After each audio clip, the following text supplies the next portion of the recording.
My name is Cynthia Shashi. My name is Haley McGee. My name is Hannah Young. My name is NELLY. My name is ABIE. My name is DAMIANA. This summer I worked for Uganda Youth and Women's Effort Fighting AIDS in Kampala, Uganda. And I spent the summer interning with NELLY Pro-Choice New York in New York City. And I interned with Kenya Social Ventures. I entered the summer in Kenya, filming short documentaries. Working in a city hospital in Bulgaria, Bulgaria. This summer I went to Senegal to intern for an organization called Pour une Enfance, and they work with Taliban children. The Sorensen Fellowship is run by the International Center for Ethics, Justice, and Public Life and was founded in 1998 in honor of Ted Sorensen. The fellowship was created to target students who are interested in social justice and social action at Brandeis. The Sorensen Fellowship is actually a really great experience because it pulls together 6 people that are so different, and by the end of the experience they become best friends.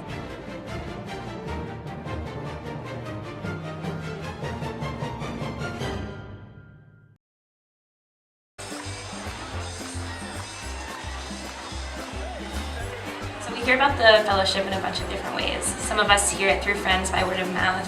Others heard about it at the activities fair. So I heard about the Sorensen Fellowship in an activities fair. I learned about what they are looking for. It helped me figure out what it is that I wanted to get done that summer. So for the application process, there's a bunch of different components. First, the big portion is the essay. And so you need to talk about where you'd like to intern and what your project will entail. The application process was hell. Just kidding. After the application process, there's an interview process, and you get interviewed by a couple different members of the Ethics Center, campus administration, and then by the end of the semester, they've picked the 6 Sorensen Fellows. By winter 2012, we were selected for the fellowship, and after December break, we went on a special retreat to get to know each other and to learn about the fellowship. The retreat was one of the best things about the fellowship because I got to bond with the other fellows in my cohort. You know, I didn't know any of the other fellows, and it was really an opportunity to get to know each other better.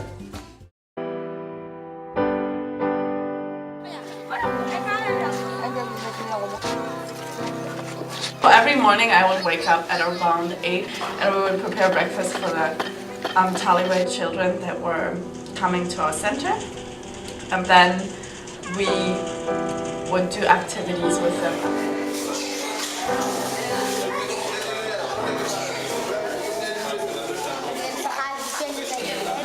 Activities include things like drawing, decorating the game room, playing soccer. I had already researched the Taliban issue in Senegal very thoroughly before I left for my internship, but I was able to work with these children directly, helped me kind of see the issue from an insider perspective more and gain a little bit of insight into things that do not necessarily come out in papers that are written about them.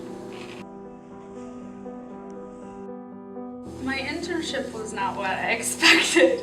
I mean, I remember speaking to my supervisor before I went there, and he said, "Oh, you know, we'll see what you can do, and we'll take it from there." And really getting there, I could have not been prepared for any of it. I got to assist with welcoming babies into the world, which is something that is so near and dear to my heart. And I really, and what the internship was for me was just another way to confirm that justice starts in the delivery room. And regardless of all the difficult things I saw, it really helped me put things into perspective. Working with Roma mothers, realizing that not every baby gets the same welcome.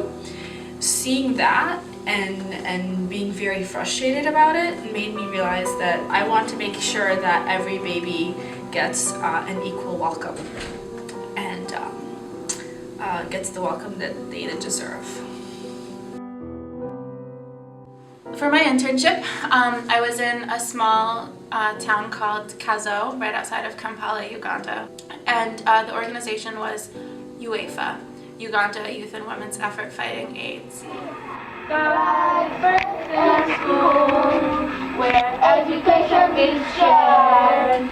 I was able to live with Ugandans, all the while working at UEFA's Education Center, teaching art, music, and English, and also getting involved with youth and women's empowerment activities. Being one of 2 Americans in Kazo helped me to let go of any assumptions and stereotypes I had and intertwine myself within the community there for those 12 weeks.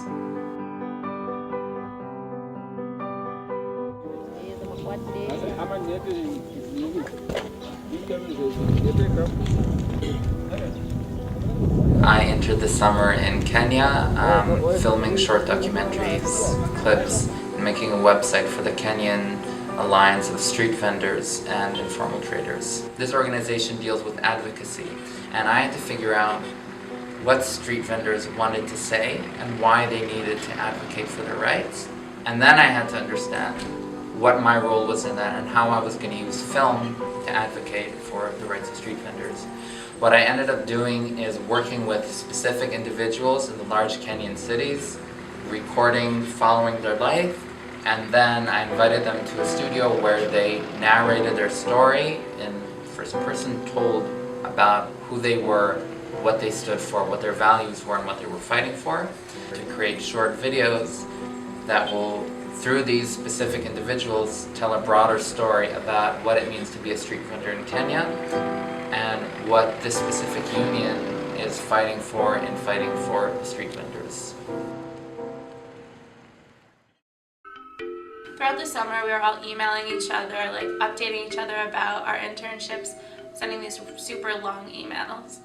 But we didn't really have a real sense of what went on over the summer until we got back and did the PAX 89 course at the Ethics Center.